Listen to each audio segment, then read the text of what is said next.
성경에 참 풀기 힘든 그런 부분들이 있는데 오늘 이 말씀이 상당한 그런 그 트러블이 많은 그런 성경이에요.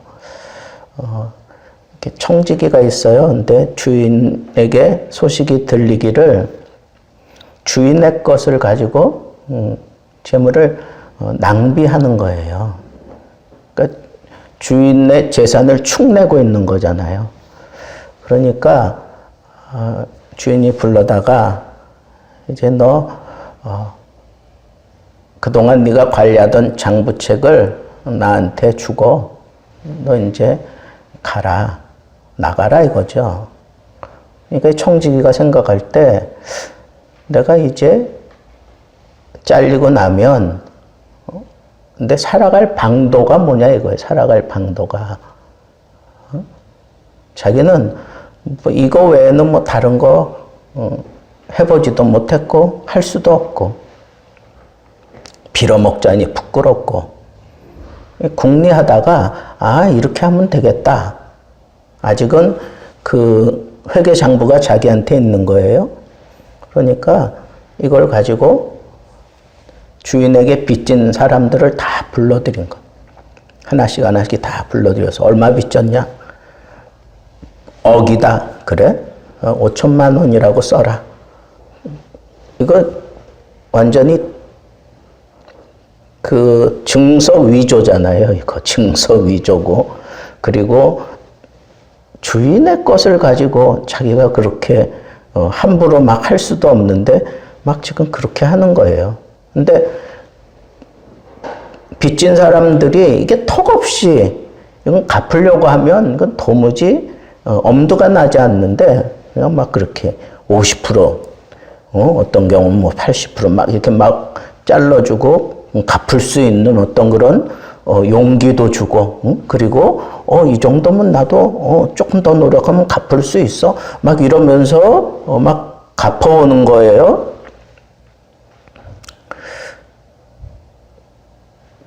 그런데 이 청지기의 생각은 뭐냐 하면 내가 이제 주인이 완전히 자기를 쫓아냈을 때 모든 거 다 뭐 회계장부고 뭐고 다 내려놓고 이제 자기 쫓아냈을 때 나에게 은혜 입은 사람들 빚을 뭐 50%씩 막 탕감해 주잖아요.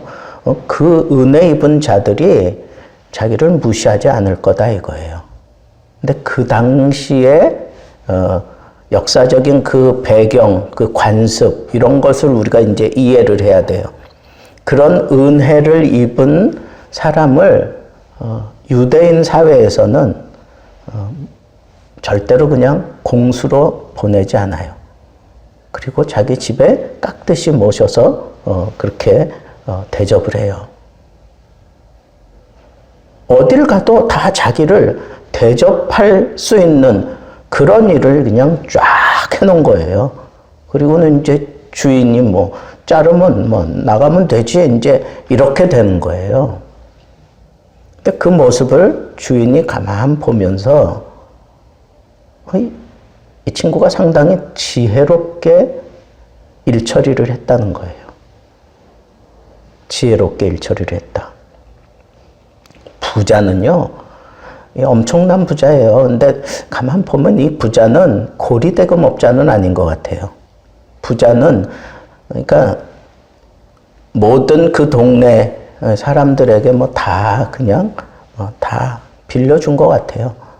근데 힘에 지나도록 갚을 수 없는 상황에까지 이르러서 주인도 가서 얘기도 못하고 너 이건 내놔라. 그러기에는 그거 반도 못 갚을 텐데 그러다가 이 사람들 그냥 굶어 죽을 판이에요. 그러니까 주인은 아무것도 못하고 있는 이때에 이 청지기가 그렇게 함으로 인해서 주인의 창고에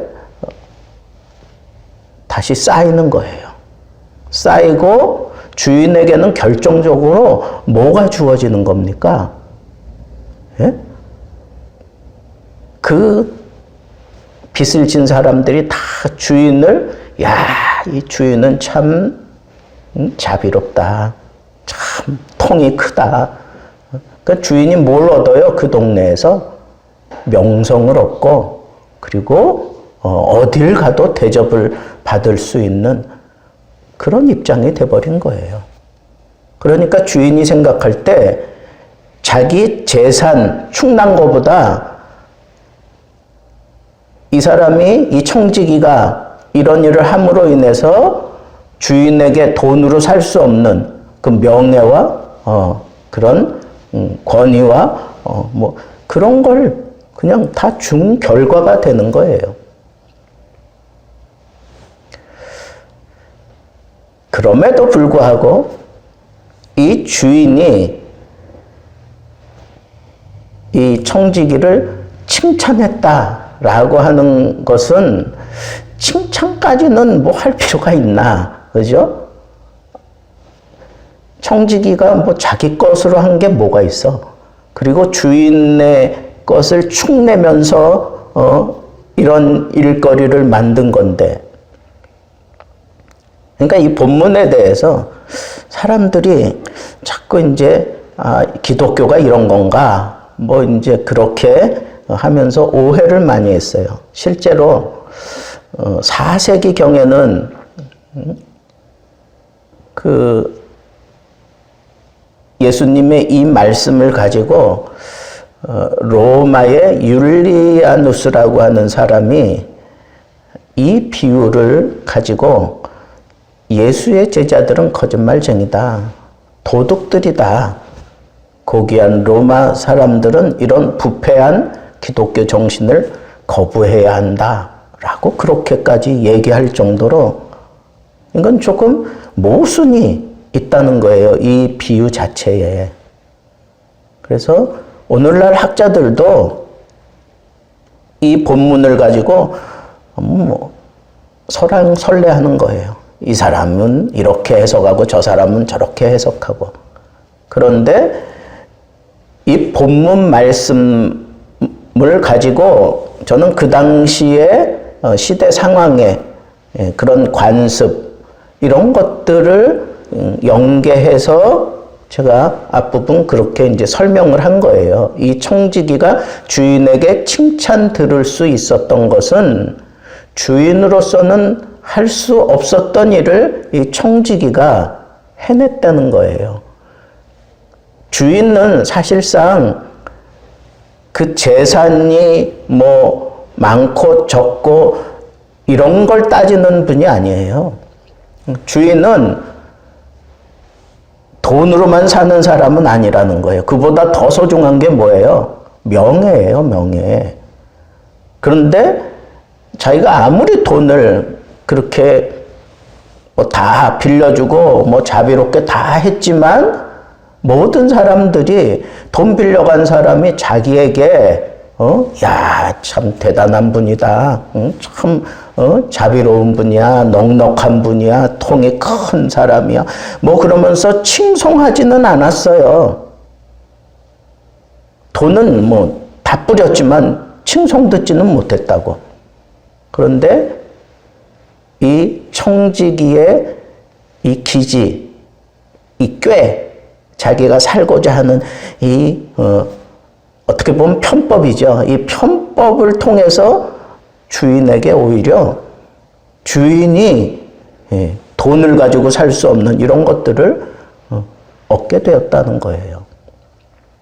그런 측면에서 이 말씀을 보면 이 청지기 칭찬받을 만해요.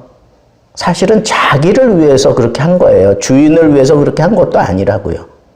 그런데 결과가 주인에게 그런 결과가 일어났다는 거예요. 근데 예수님께서도 이 비유를 들어놓고 뭐라 그랬느냐 하면 이 세대의 아들들이 빛의 아들보다 더 지혜롭다 이렇게 얘기를 해요. 그러면서 이 청지기의 한 일에 대해서 상당히 두둔하는 것처럼 보이는 거예요. 그러면 이걸 다른 시각에서 이렇게도 볼 수 있단 말이에요. 그러면 남의 것 가지고 내가 막 그렇게 횡령을 하고 사문서 위조하고 뭐 사기치고 그럴지라도 결과만 좋으면 된다는 건가? 뭐 이런 식으로 얘기가 나올 수 있단 말이에요. 이 본문이. 그런 건가요? 아니에요. 지금 요 비유는 덩그러니 딱 떨어져서 나온 비유가 아니에요. 이 비유가 나오기 전에 15장에서 우리는 어떤 비유가 나왔어요? 잃어버린 양, 잃어버린 드라크마, 잃어버린 자식, 이 돌아오는 과정을 그러면서 아버지의 뭘 지금 강조하고 있어요? 사랑, 아버지의 자비를 강조하고 있다고요. 응?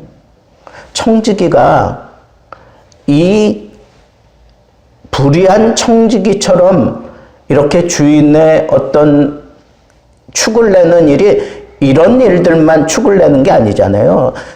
열심히 청지기로서 열심히 했는데 결국은 주인의 걸 막 탕진하게 되는 결과 많잖아요. 그죠? 얼마든지 있을 수 있잖아요. 그러면 이 비유에서 얘기하려고 하는 그 논점이 뭔지, 뭘 강조하려고 하는 건지 그걸 이제 들여다봐야 된다는 거예요. 그래서 이 본문이 좀 어렵다는 거예요. 그럼에도 불구하고 어쨌거나 이 청지기, 옳지 않은 청지기라고 성경 자체가 자체적으로 그렇게 지금 지칭하고 있어요. 그러니까 이 편법을 쓰고 뭐 사문서 위조하고 자기를 위해서 자기 살 길을 찾는다고 그렇게 행한 일, 이거는 잘못됐다는 걸 성경이 자체적으로 지금 이렇게 증거하고 있어요. 그럼에도 불구하고 주인이 그를 칭찬하고 그를 용납해 주는 건 뭐 때문일까요? 그렇게 함으로 인해서 주인이 영광을 받았던 거예요. 생각지 않은 그런 자비로운 주인이라고 그렇게 칭찬 듣고 막 그렇게 된 거예요. 그것 때문에 주인이 용서해 주는 거지, 이런 꾀를 내 가지고 자기를 위해서 그런 꾀를 내고 뭐 그렇게 못된 짓 한 걸 그걸 수용하는 게 아니에요. 그냥 그 잘못됐는데도 불구하고 자비로운 하나님이, 그러니까 자비로운 주인이 확 드러나게 됐으니까 하나님이 그럼에도 불구하고 사랑해 주는 그런 본문이라는 거예요. 그런 본문이라는 거예요. 앞에 비유도 다 그런 거 아니에요. 하나님의 사랑을 아버지의 사랑으로, 드라크마를 찾는 여인의 사랑으로, 그 열심으로, 그리고 목자의 사랑으로 그렇게 다 비유했잖아요. 그러면 이 세대를 살아가면서 우리가 가장 지금 심각하게 우리 마음에 주인 삼고 살아가는 게 뭐냐 이거예요. 예수님은 지금 그 얘기를 하고 싶어 하는 것 같아요. 제가 느끼기에는. 오늘의 이 세대를 생각하면서 예수님은 너희들 마음속에 주인은 누구냐 이거예요. 너희들 마음속에 주인은 누구냐. 정말 하나님이냐 이거예요. 아니면 돈이냐 이거예요. 맘모니즘이냐. 오늘날만 이 돈이 어떤 그런 굉장한 역할을 했을까요? 예수님 당대에는 돈이 뭐 굉장한 어떤 그런 역할을 안 했을까요? 그때도 했죠. 그러니까 그때에도 이미 하나님의 백성이라고 하는 사람들 마음속에도 이 돈으로 인한 이 갈등과 이 아픔과 무시당함과 뭐 여러 가지 있을 거 아닙니까?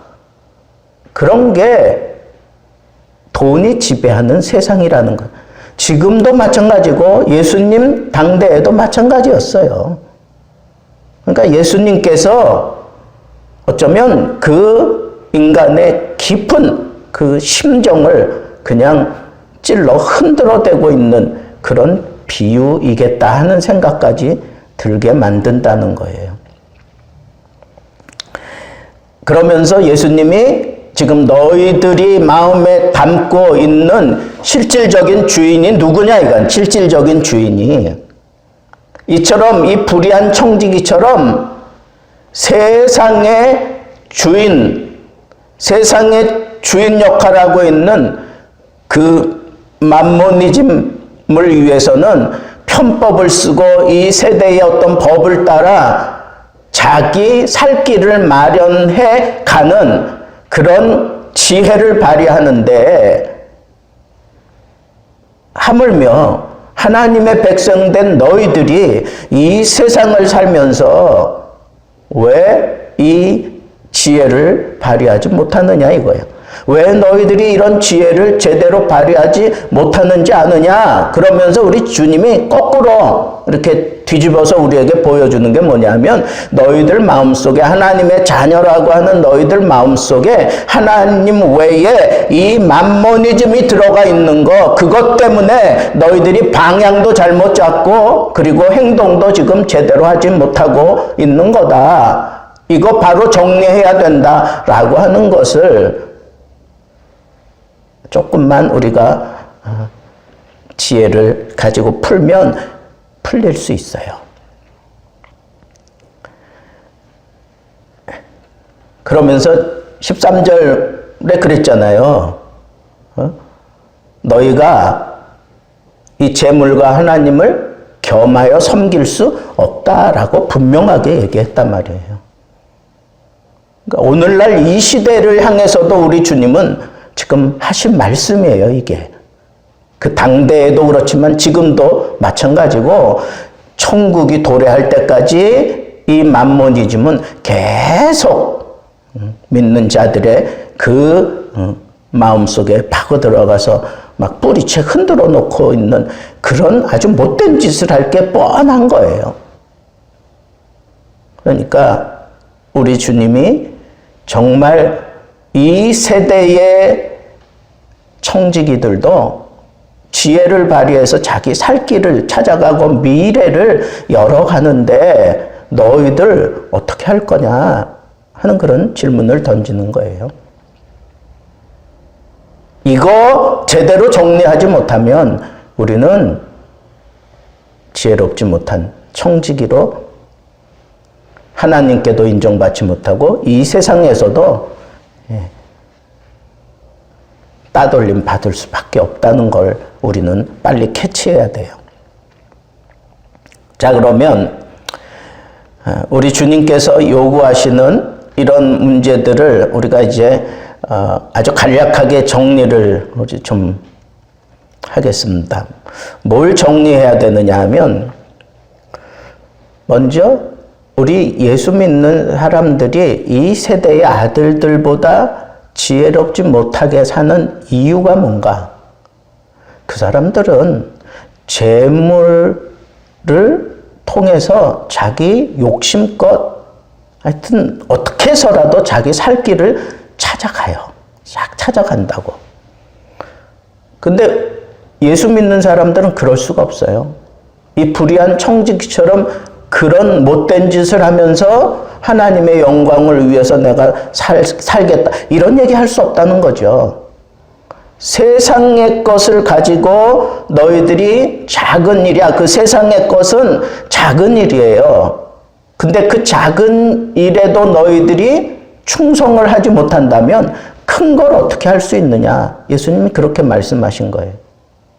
그러면 여러분, 우리가 이 세상 살아가면서 이 물질로 인해서 무슨 일을 하든지 간에 그것은 우리 주님의 시각에서 볼 때는 작은 일이에요. 작은 거라고. 여러분, 우리 빨리 정리해야 될 게 있어요. 하나님이냐 물질이냐, 이거 빨리 정리해야 돼요. 물질로 인해서 이룰 수 있는 이 세상의 모든 일은 다 작은 일이에요. 하나님 보실 때 작은 일이에요. 그건 영원한 게 아니에요.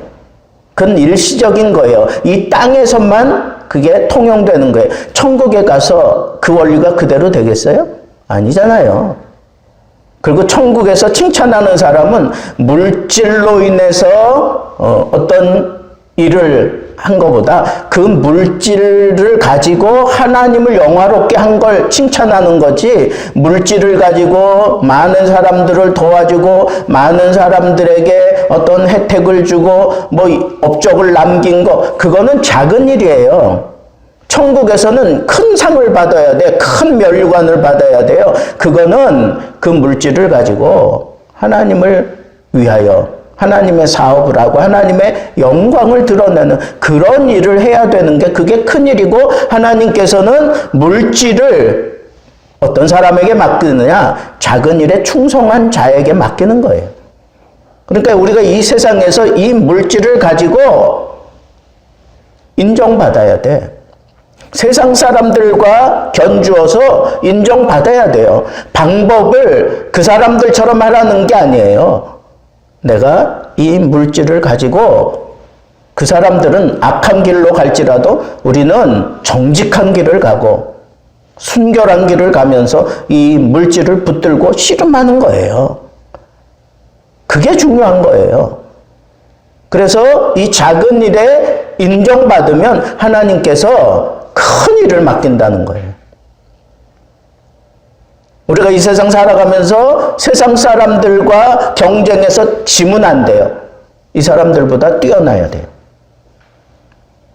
여러분, 어떤 목사님이 그런 설교를 했어요.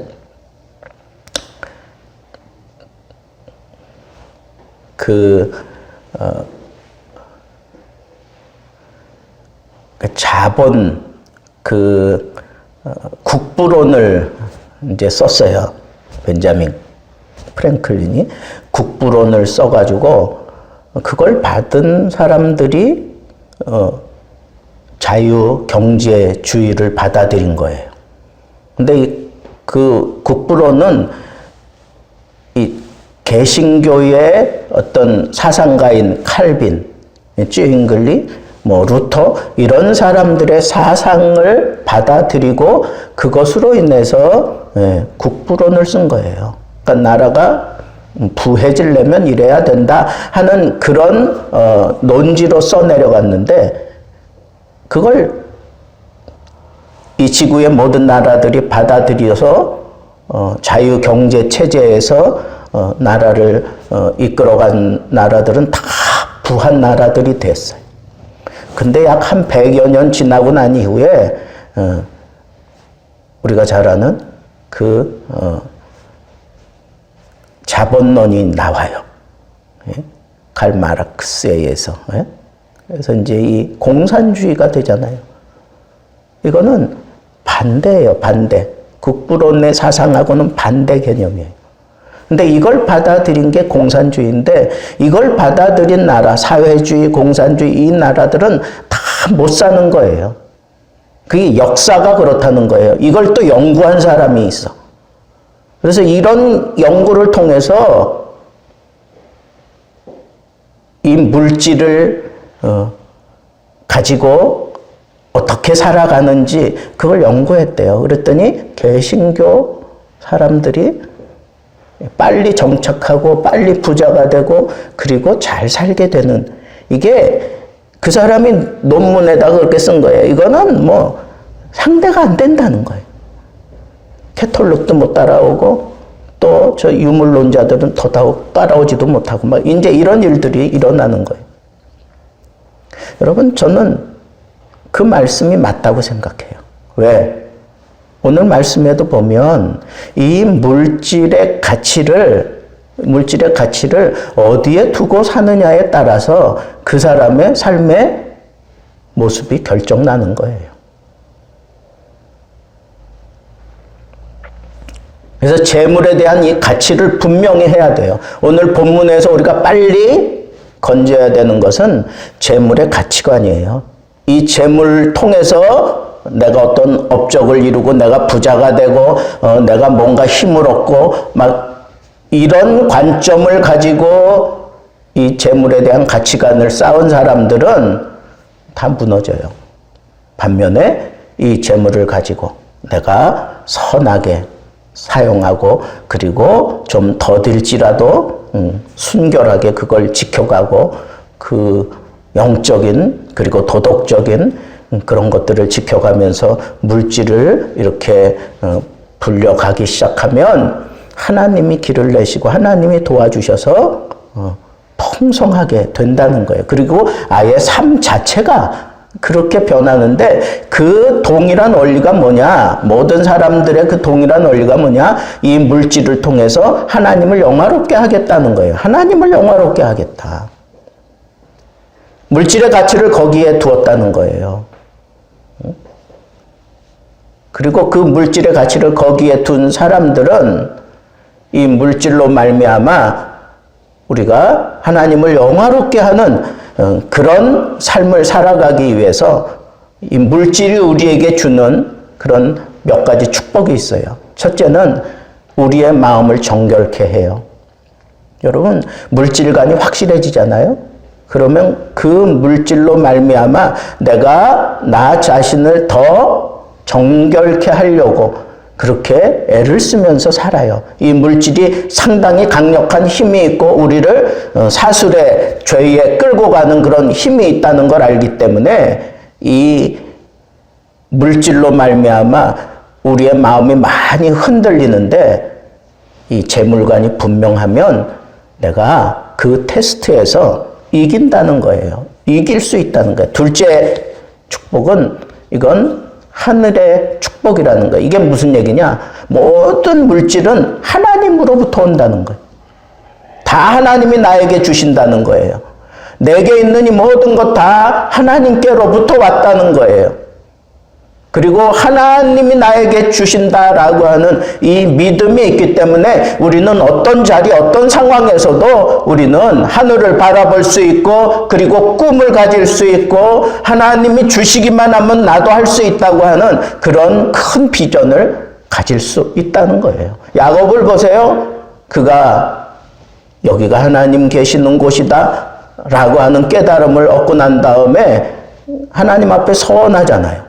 그래서 나에게 평안히 아비 집으로 돌아오게 하시면 그 속에는 자기의 삶을 하나님이 책임져 주시고 그리고 내가 하나님 앞에 풍성해진다면 내가 10의 1조를 드리고 여기 이 돌이 하나님의 성전이 될 거라고 하는 그런 서원을 하잖아요. 근데 아무것도 없는 빈털터리가 정말 그 서원한 대로 하나님을 만나고 내가 하나님이 나에게 주신다고 하면 나는 지금 아무것도 없는 빈털터리지만 내가 이렇게 풍성해져서 아버지 집으로 다시 돌아올 것입니다 하는 그런 기대감을 가지고 하나님 앞에 서원을 했고요. 그리고 그가 막 그냥 뛰어날아갈 듯이 그렇게 가벼운 걸음으로 바단 아람으로 향하여 가는 것을 볼 수 있단 말이에요.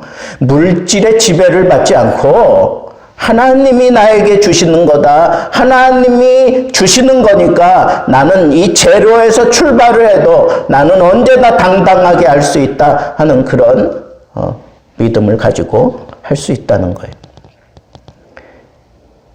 그리고 세 번째는 이 물질을 가지고 어떻게 하든지 우리는 하나님의 영광을 드러내는 곳에 사용하려고 애를 써야 돼요. 돈이 생기면 꽁치는 것도 있고 뭐 저축하는 것도 있고 그리고 자기 영역을 자꾸 넓히는 일에 우리가 애를 쓰잖아요. 그걸 또 저축하는 삶이라고 그러고 장려하고 막 이러는데 여러분 가만히 생각해 보세요. 여러분 살아온 삶을 한번 뒤돌아보세요. 정말 여러분들이 막 붙들고 부둥켜 안고 막 그냥 생긴 거 가지고 막 그냥 그런다고 그 물질이 거기 이렇게 잡혀 있습니까? 물 빠지듯이 다 빠져나가요. 물은 흐르는 거예요. 물이 대단한 건 바로 그 흐르는 거기 때문에 그래요. 그래서 위로도 넘어가고 막히면 땅을 파고 또 막 흘러가고 물질은 흘러가게끔 돼 있어요. 흘러가게끔 돼 있어요. 그 물질 흘러가는 그 물질을 잡으려고 들지 말고 그 흘러가는 물 위에 배를 띄우고 그리고 영업하는 자리로 가는 거예요.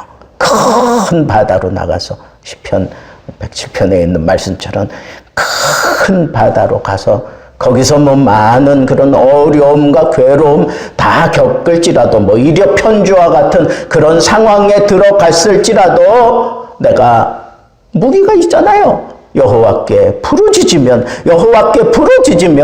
하나님이 그 위기 가운데서 건지시고 그리고 나로 하여금 이 큰 비전을 이룰 수 있도록 소원의 항구로 나를 인도해 가신다. 그런 고백을 했잖아요. 그러니까 여러분, 이 물질은 하나님이 나에게 주시는 거고 흘러가는 거기 때문에 이 물질 잡으려고 들지 말고 그 흘러가는 물을 더 깊이 있는 그런 물로 만들어서 그 위에 배를 띄우고 하나님의 큰 일 행하심을 볼 수 있는 자리까지 그냥 나아가세요. 그러면 하나님께서 영광 받으시고 우리 삶을 책임져 주시고 내 비전 하나님이 다 만들어 주실 겁니다. 그러면서도 하나님 앞에 이 물질 소중한 거기 때문에 이걸 하나님 앞에 드리면 하나님의 영광을 위해서 이렇게 쓰면 여러분 성경이 그러잖아요. 주라.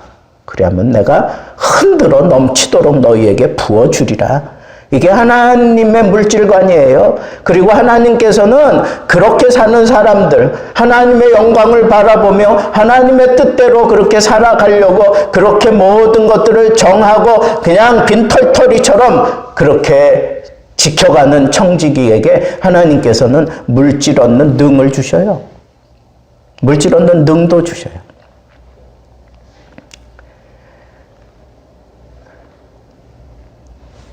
여러분, 오늘 말씀의 결론은 물질이 나의 주인이 되게 만들지 말라는 거예요.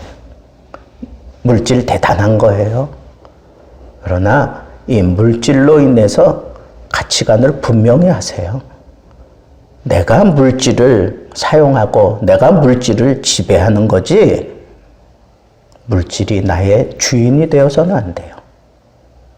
물질은 그냥 흘러가는 거예요. 그 위에 내가 배를 띄우고 하나님의 큰 일을 기대하는 그런 바다로 내가 갈 수 있어야 돼요. 그럴 때 하나님께서 책임져 주십니다.